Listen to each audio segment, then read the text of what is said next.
So, ayan, magandang araw po sa inyo mga pre. So, kasama po natin ngayon si Bao Makapogi 2.0 mga pre. No? At pag-uusapan lang po natin ng kaunti itong mga supporter na nagagalit kay Ansing. No? At naintindihan naman po natin yung kanilang galit kay Ansing. Naintindihan po natin yan. Siyempre, pag-usapan din po natin yung mga taong parang gusto na pong diktahan na si Daddy Frankie. Yung mga gustong diktahan na si Daddy Frankie ng mga hindi naman po sila siguro basher, pero ilan doon basher po talaga, nagkukunwari lang na supporter. Na dinidiktahan na po si Daddy Frankie at sinasabihan po si Daddy Frankie na utu-utu daw po. Okay. Para sa akin, mga pre,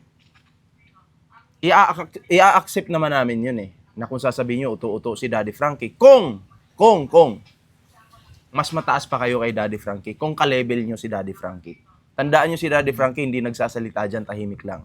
Kasi humble na tao yon. Pero syempre, kaming mga supporter, mga viewers, syempre, mababarubal namin. Mababara namin kayo, di ba? Oo. Tayo dito sa mundong ibabaw, pantay-pantay po tayo. No? Pero sana, marunong po kayong lumugar, okay? Kung ayaw nyong mabastos, wag po kayong mambastos ng tao. Kasi, bastusin nyo man si Daddy Frankie, hindi siya magbabalik sa inyo niyan. Meron at merong tao na magbabalik sa inyo sa inyong kabastusan. 'Di ba? So kasama po natin ngayon ang nag-iisang pogi ng Candelaria na si Pao Makapogi. Ayan, pakilala ka. Ayan, ako nga po pala si Bawaw Makapogi. Open mo to. Pakita natin yung YouTube mo. So ayan, meron po siyang YouTube channel mga pre. O, pakilala ka muna. Bawaw Makapogi nga pala po. Ayan, yung ating pangalan sa YouTube channel. Bawaw Makapogi 2.0 po. Ayan, so sana po, no, bago po tayo magtuloy-tuloy sa ating reaction kay Daddy Frankie, ito po yung kanyang YouTube, ayan. I-reverse nyo na lang po, Bawo Makapogi 2.0. Kaka-start niya pa lang po dito. Legit po siyang reactor ng Team Daddy Frankie mga pre. Legit po ito hindi po ito yung katulad ng iba na nagre-re-upload na lang ng walang pahintulot. So ito ay si Bawaw, legit po yan. Okay, sana po inyong suportahan at ang link po ng kanyang YouTube channel nasa comment section lang. Okay, pwede nyo pong i-click yon at madadirect na po kayo sa kanyang YouTube, no? So Bawaw Makapogi. So ngayon, Bawaw, may tanong ako sa iyo. Ano yung reaction mo naman doon sa yung mga naninira kay Daddy Frankie, yung mga gustong kontrolin si Daddy Frankie? Once again, bago mo tanungin yan, naiintindihan ko yung iba na galit talaga kayo kay Ansing. Yung mga solid supporter ng Team Daddy Frankie, gets ko po kayo. Pero yung mga nagpapanggap na sinasabi na pag tinulungan pa yan ni Daddy Frankie si Ansing, unsubscribe na talaga ako. Bakit nyo pa kailangang mag-comment? Kung gawin nyo na lang kaya. 'Di ba? Mapagpanggap pa kayo Gawin nyo na lang kung gusto nyo. Hindi na yung mananakot pa kayo, kaysyo ganyan-ganyan, hindi nyo lang nagustuhan. Gawin nyo na. Hindi yung magkukunwari pa kayo. Kasi alam namin yung solido hindi gagawin yan Hindi magsasalita ng ganyan. Yung solid na Daddy Frankie, Team Daddy Frankie, solidong supporter, hindi gagawin yan. At syempre, hindi magsasalita ng ganyan. Pero kayo sinasabi nyo, so nagpapanggap lang kayo. Diba? Papanggap na followers. Follower. So, tigil-tigilan nyo na yung katangahan nyo, yung pagpapanggap ninyo, no, hindi uubra yan dito sa amin. Diba? So, anong reaction mo doon? Ang reaction ko doon sa mga nagsasabi na mag-unscrub na kay Daddy Frankie, na ano yun? unscrub. Unsubscribe pala, ayun. Scrub. Unsubscribe. Sige. Tuloy. Nabulol lang ako nabubulol Kung ayaw yung kung ayaw yung panoodin na binablog si Nanay Ansing ni Daddy Frankie, huwag na lang kayo manood. Kung galit kayo kay Nanay Ansing, huwag nyo na idamay si Daddy Frankie. Kasi nagbablog lang naman si Daddy Frankie, tumutulong, di ba? Yung tinutulong naman ni Daddy Frankie is hindi naman galing kay Daddy Frankie mismo yun. Sa mga sponsor po talaga yung galing. Di ba? At syempre, ang gusto ng sponsor, ma-vlog yung mga pera na yun na pinapaabot kay Ansing. Kasi pag hindi po yan na-vlog ni Daddy Frankie, si Daddy Frankie naman yung mababash. Di ba? So gamitin yun lang po itong... Yung utak po ba? ito. Yung utak po. Ito lang, gamitan lang po natin Kasi ito. pag nagbigay po yung mga sponsor para kay Nanay Ansing, makakarating kay Daddy Frankie. Pag hindi po ibinalag ni Daddy Frankie, mag-ano naman po yung mga sponsor kay Daddy Frankie. Di ba po pa? Kasi Kailangan iba-vlog po yun. alam naman po natin, kayo na mismo yung nagsabi, si Daddy Frankie ay napaka-transparent, which is totoo naman yon. Ngayon, kung ang pagiging transparent ni Daddy Frankie, tatanggalin niya yon, paano na? Di ba? Kaya, So, kayo, no, wag po tayo magsalita ng patapos. Okay lang po magalit kayo kay Ansing Go kasi si Ansing ay pasaway naman talaga eh, 'di ba? Legit 'yan, pasaway. And then okay lang, nararamdaman ko yung nasa loob nyo. Gets ko 'yan. Tapos eto pa pala yung mga nagsasabi sa akin na nagsasabi kayo sa camera, ganyan. Nagsasabi kayo sa camera, sa personal, hindi nyo naman kayong sabihin. Eto ngayon yung sasabihin ko sa inyo. Nandun ba kayo nung sinermona namin si Ansing? Personal? Nandun ba kayo? Siyempre, ako ayoko mamahiya ng tao na nandyan, harap-harapan, ibibideo kita, pagkakakitaan kita with sermon. Hindi pwede yun. Ano ako, ka-business? Ha? Hindi ako ka-business. Na ipapahiya mo yung tao sa camera, tapos i-upload mo para kumita ka. Hindi ganun. Pero yung sasabihan mo ako na, hindi nyo nga kayang sabihan sa personal, nandun ka ba? Nung sinabihan namin yan ni Jelay, asawa ko. kung gusto niyo pong malaman na... Kung gusto niyo Kung pong gusto nyo, punta kayo dito, yun. puntahan natin, sermonan natin. Punta po kayo kung gusto niyo malaman na... Mm. Baka sabihin niyo naman gawa-gawa lang kayo para laang ganun, Mm. di ba? Punta po kayo para malaman niyo na, punta si Nanay Ansing na... Nagsasabihan naman po talaga si Nanay Ansing ng personal na walang vlogs.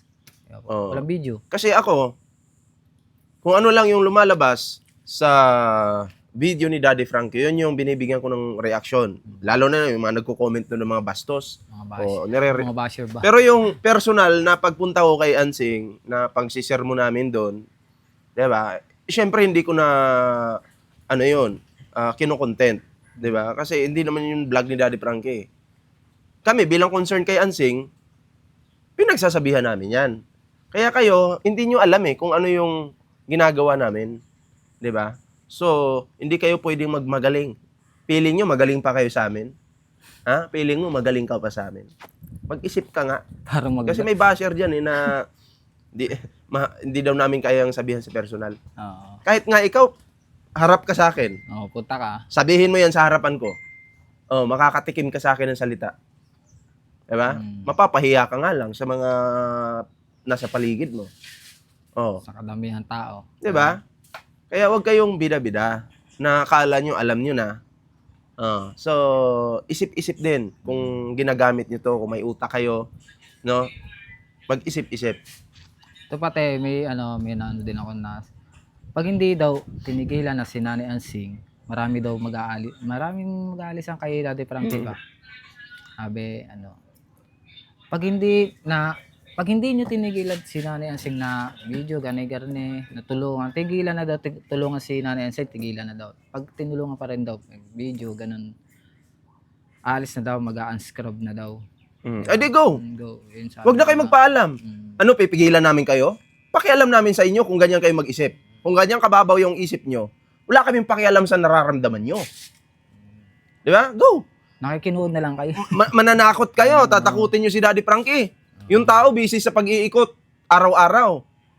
Tapos tatakutin nyo pa ng ganyan, go! Walang may pake. Di ba? Importante, maraming sumusuporta kay Daddy Frankie. Hindi Na lang, totoo. hindi lang kayo. May mawala man na isa, may babalik 10,000. May kapalit yun, yung pagkawala nyo. Di ba? Go! Doon kayo manood kay ka-business. Doon kayo manood. Masaya doon. Masaya doon. Masaya doon. Ayun kasi, video muna. Manakot-dakot pa kayo. Yan, magko-comment kayo dyan. Sige, mag-comment kayo dito sa YouTube ko. Pag nakitaan ko kayo na nag-comment kayo dito, kukontent ko na naman kayo. Okay, comment. Walang iya kayo. Labas kayo, labas. Kala nyo naman nasa katinuan pa yung mga sinasabi nyo. Di ba? So, ako, masaktan man kayo dito, wala akong pakialam sa nararamdaman nyo. At least tayo po dito, real talk lang. Real talk yung mga sinasabi natin. Kung ano yung nakikita namin mga sinasabi nyo, inaano lang namin. Para ba tinutuwid? Tinutuwid. Ang sitwasyon. Yung mga baluktot na mga yung baluktot sinasabi na nyo. sinasabi nyo, itutuwid namin yan. Di ba? Oo. Kasi, baluktot kailangan ituwid yan eh. Tuwid. Oo, Diba? tuwid dapat. Kung solid supporter kayo ni Daddy Frankie, dapat hindi ganun yung mga comment nyo. Oo. Puro baluktot Sige, bibigyan ko kayo idea. Pinadala ngayon kay Daddy Frankie. Example lang po ito 5 sponsor. Nagpadala kay Daddy Frankie ng 10,000. Tigda 2,000 bawat sponsor. Tapos pinapabigay ngayon kay Ansing ng sponsor. Anong gusto nyo? Hindi na ibablog ni Daddy Frankie yun? Pag hindi binlog ni Daddy Frankie yan, anong reaksyon ng mga sponsor? Daddy Frankie, wala kaming nakita na binlog mo yung pinadala namin. Wala, Saan kaya napunta yung pera? wala maipapakita ebidensya, di ba? Wala. Wala. Tandaan nyo, dyan nasira si ka-business. Sa ganyang style. 'Di ba? Oh. Diyan nasira si ka-business sa ganyang style. Kaya kayo alin yung pipiliin nyo? I-vlog o hindi? Yun. Yung Pili pusit lang doon, no? Oh. Mas maganda yun, iba-vlog. Kasi, may Iba-vlog. market, iba-vlog. So, wag kayong mandikta. Kung inis man kayo kay Ansing, mainis kayo, want to sawa, walang problema. Hindi kasi pwede, ganito Hindi kasi pwedeng kalaban nyo, hihikayatin nyo kami, or si Daddy Frankie, nakalabanin din si Ansing. Uy, sino kayo? Sino kayo para magganyan-ganyan sa amin, kay Daddy Frankie? Para diktahan. Ha? Makinood na lang kayo, magalit na lang kayo kay Ansing, bahala kayo dyan. Naiintindihan ko kayo. Kayo, diniktahan ba namin kayo? Diniktahan ba kayo ni Daddy Frankie? Hindi, di ba? Hindi. Diba? Hindi naman kayo dinidiktahan Kayo lang yung mga nandidiktang... Porket kalaban nyo, gusto nyo kalaban din namin? Huwag kayong ganyan. Di ba? Nakakainit lang ng ulo Mga diktador Sa lahat ng ayaw ko, yung mga diktador. Ha? Yung mga nandidikta. Alam nyo kung gaano kabait yan si Daddy Frankie. Tapos tuturuan nyo ng mandidikta kayo, yung ikakasira pa ng tao. Tanga ka ba? Tanga ka? Ha? Yung mga dyan ha? Comment lang kayo. Yung mga baluktot ang pag-iisip ba? Magbabasa ako ng comment dito. Makita ko lang yung mga comment dyan ng mga content ko ulit kayo. Yun. Oh. Mag-ayos-ayos kayo dyan sa inyong mga ginagawa sa buhay ninyo. Ako, magagala-gala na rin dyan. Maghahanap na rin ako dyan. Diba? Magre-react Gagala-gala ko na rin yung mga dyan. Ayun lang inaabangan ko din. Yung mga, subscribe po natin ito Bawaw Makapogi 2.0. Yung link po nasa comment section. Hindi po ito sugal Yung link ng kanyang YouTube. Hindi po sugal yun. YouTube po yun. Link niya kung gusto niyo i-subscribe si Bawaw Makapogi.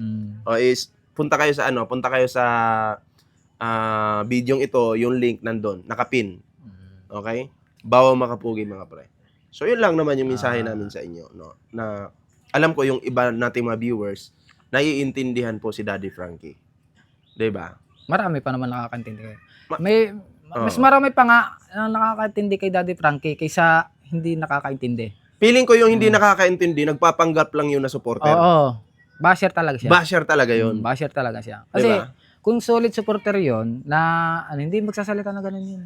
Solid Siyempre, panggap lang. Nagpapanggap na diba? Followers. Alam ko maraming galit na solid supporter ni Daddy Frankie. Maraming galit kay Ansing. Pero hindi naman po sila diktador. Oo. Hindi po nila dinidiktahan si Daddy Frankie kung ano yung gustong gawin. Wala lang, galit lang, inis lang sila. Inis lang. Minsan sinasabi pa nga nila, Daddy Frankie, pag nakikita ko yung mukha ni Ansing, hindi na ako nanonood. Well, okay lang yun. Karapatan nyo naman yan Pero yung iba na nadidiktahan mo na, sus Mariusip naman. Di ba? Oo. Mag-isip-isip naman kayo. Wag naman kayong magpanggap na supporter ng Team Daddy Frankie. Panggap-panggap pa kayo Nagpapanggap Nahuhuli din namin kayo kasi baluktot nga ang mga sinasabi nyo. Nabibisto Oo, nabibisto. Ay, naku po. Kaya, wag na magpanggap. At nahuhuli. So, yun lang naman yung ating reaction dito mga pre, no? So, bago kami magtapos, once again, subscribe nyo po, Bawaw Makapogi 2.0. Nasa link, nasa comment section yung link ng kanyang YouTube channel. Click nyo na lang and then subscribe nyo na po. So, maraming salamat mga pre. Oo, may huli ka bang mensahe? Yan. Sa mga ano ha, yung mga kukumbit dyan na baluktot, ituwid nyo naman. Di ba? Ituwid nyo para matauhan din kayo. Di ba? Yun. Para hindi kayo mabastos din di ba? Na hindi kayo maanuhan, di ba? Ituwid nyo, huwag nyo ibaluktot para magandang ano. Kasi wala Kung iulit-ulitin nyo pa rin yan, ulit-ulitin din namin yan. Yun. So maraming salamat po. Syempre sa ating YouTube channel, huwag kalimutang mag-like, share, subscribe. And syempre, Follow nyo. loko si Bawa. Subscribe nyo rin po si Subscribe nyo Bawa. Bawa Makapog 2.0. Ayan. So maraming salamat po. Ingat po kayong lahat at magandang araw po sa inyo. God bless. Salamat po.